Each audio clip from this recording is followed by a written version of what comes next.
40 வயசுல உங்க உடம்புக்கு ரொம்ப நல்லது செஞ்ச ஒரு விஷயம் 60 வயசுல ஆபத்தா மாற வாய்ப்பு இருக்குன்னு சொன்னா நம்புவீங்களா? ஆமாங்க, நாம ரொம்ப ஆரோக்கியம்னு நினைச்ச சாப்பிடுற சில விதைகள் வயசான பிறகு நமக்கு வில்லனா மாறக்கூடியவை. வாங்க இந்த ஒரு வினோதமான முரண்பாட்டை பத்தி இன்னைக்கு விரிவா பார்க்கலாம். நீங்க ரொம்ப ஹெல்த்தின்னு நம்பி தினமும் உங்க உணவுல சேர்த்துக்கிற சில விதைகள் உங்களுக்கே தெரியாம உங்க உடம்புக்குள்ள ஒரு ரகசிய எதிரியா வேலை செஞ்சுட்டு இருக்குன்னு சொன்னா, இதுதான் நாம இன்னைக்கு உடைக்க போற ஒரு பெரிய கட்டுக்கதை. வயசாகும்போது நம்ம உடம்போட ரூல் புக்கே மொத்தமா மாறுதுங்க.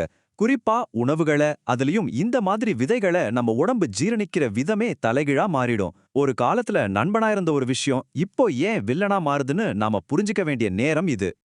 இப்ப இந்த நம்பர்ஸ பாருங்களேன். ஒரு ஆய்வுல 72% பெரியவங்க தினமும் விதைகளை சாப்பிடுறாங்க. ஆனா அவங்கள்ல வெறும் 18% பேருக்கு மட்டும்தான் அதுல இருக்கிற ஆபத்துகளை பத்தி தெரிஞ்சிருக்கு. இந்த பெரிய அறிவு இடைவெளி தான் உண்மையான பிரச்சனை. அதனால தான் இந்த விஷயத்த பத்தி நாம இப்ப பேசுறது ரொம்ப ரொம்ப அவசியமாகுது. 60 வயசுக்கு மேல நம்ம உடம்புல 3 முக்கியமான மாற்றங்கள் நடக்குது. 1 சாப்பாட்டை ஜீரணிக்கிற என்சைம்கள் குறைஞ்சிடுது. 2 கொழுப்பை ஜீரணிக்கிற வேகம் ரொம்பவே ஸ்லோ ஆகிடுது. 3 உடம்புல அழற்சி, அதாவது ஒரு விதமான உள்காயம் ஏற்படுறதுக்கான வாய்ப்பு ரொம்ப அதிகமாகுது. இந்த 3 காரணங்களால தான் முன்னாடி பிரச்சனையே தராத விதைகள் இப்போ ஆபத்தா மாறுது. சரி, இப்போ நாம எந்தெந்த விதைகளை ரொம்ப கவனமா கையாளணும்னு பார்க்கலாம். இது ஒரு துப்பறியும் கதை மாதிரி தான் வச்சுக்கோங்களேன். வாங்க முதல் குற்றவாளியை கண்டுபிடிப்போம். நம்ம லிஸ்ட்ல முதல்ல வர்றது பார்க்கறதுக்கு ரொம்ப சாதாரணமான, ஆனா ரொம்ப சிக்கலான முழு எள் விதைகள். இந்த எள் விதையோட வெளியோடு இருக்கு பாத்தீங்களா, அது ஒரு கவசம் மாதிரி ரொம்ப கடினமானது. வயசான நம்ம செரிமான அமைப்புக்கு இதை உடைக்கிறது கிட்டத்தட்ட முடியாத காரியம். அப்ப என்ன நடக்கும் தெரியுமா? ஜீரணமாகாத இந்த விதைகள் குடலுக்குள்ள போகும்போது ஒரு மென்மையான பட்டு துணிய சொரசொரப்பான பிரஷ்ஷால தேய்க்கிற மாதிரி ஒரு வித எரிச்சலை உண்டாக்கும். இதனாலதான் வயிறு உப்புசம், கேஸ், காரணம் தெரியாத சோறு மாதிரியான பிரச்சனைகள் வருது. அடுத்ததா நம்ம குற்றவாளி பட்டியல்ல இருக்கிறது பலரும் ரொம்ப விரும்பி சாப்பிடுற ஆரோக்கியமான ஸ்நாக்ஸ்ன்னு நினைக்கிற சூரியகாந்தி விதைகள். இங்க பிரச்சனை என்னன்னா கொழுப்புல ஒரு சமநிலையின்மை. இதை எப்படி கற்பனை பண்ணிக்கோங்க. ஒமேகா 6 கொழுப்பு உடம்புல அழற்சிங்கிற நெருப்பை பத்த வைக்கிற ஒரு எரிபொருள் மாதிரி. அதுவே ஒமேகா 3 அந்த நெருப்பை அணைக்கிற தண்ணீர் மாதிரி.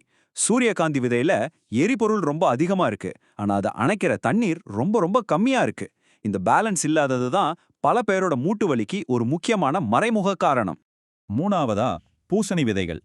இங்க பிரச்சனை விதையில இல்ல, அதோட அளவுல தான் இருக்கு.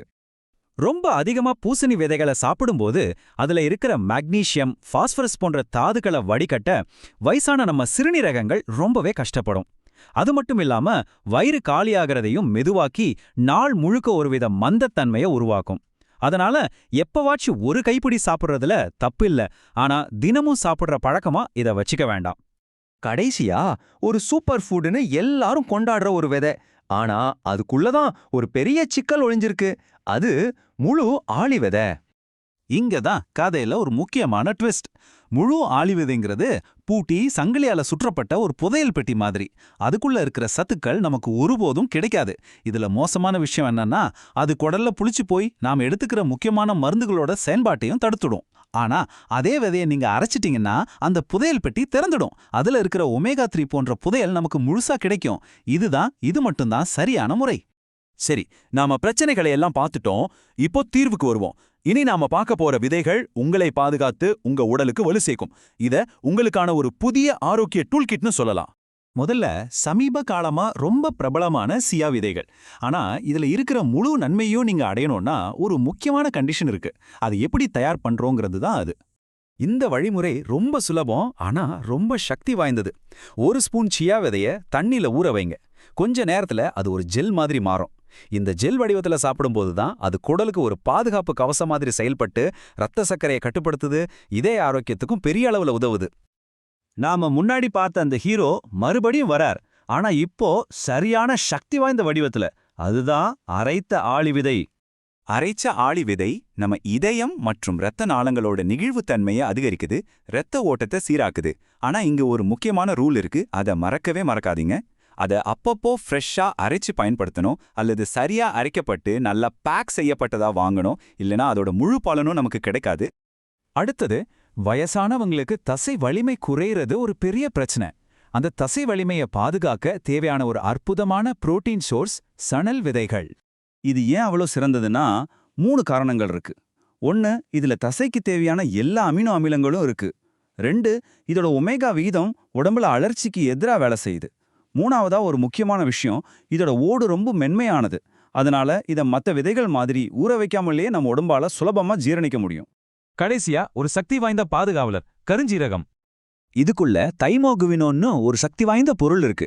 இது ஒரு இயற்கையான வலி நிவாரணி மாதிரி செயல்பட்டு மூட்டு வலியை குறைக்குது, ரத்த ஓட்டத்தை சீராக்குது, நோய் எதிர்ப்பு மண்டலத்தையும் புத்திசாலித்தனமா வலுப்படுத்துது.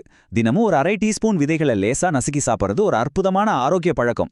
சரி, நாம இவ்ளோ நேரம் பார்த்த எல்லாத்தையும் இந்த ஒரு ஸ்லைட்ல சுருக்கமா தொகுத்திருக்கோம். இத உங்க சமையல் அறைக்கு ஒரு சுலபமான வழிகாட்டி மாதிரின்னு வச்சுக்கோங்க. எதை கவனமா கையாளணும், எதை நம்பிக்கையா நம்ம உணவுல சேர்க்கணும்னு இதுல தெளிவா இருக்கு. தேவைப்பட்டா இத ஒரு ஸ்கிரீன்ஷாட் எடுத்து வச்சுக்கோங்க. நிச்சயம் ரொம்ப ఉదవియా இருக்கும். ఒక్కసారి ఆలోచించండి. మీ వంటగదిలో ఈ చిన్న కానీ తెలివైన మార్పు చేస్తే మీ శరీర శక్తిలోనూ ఆరోగ్యంలోనూ ఎంత పెద్ద తేడాను మీరు గమనించగలరు? ఈ జ్ఞానంతో మీకోసం సరైన నిర్ణయం తీసుకోవడం ఇప్పుడు మీ చేతుల్లోనే ఉంది.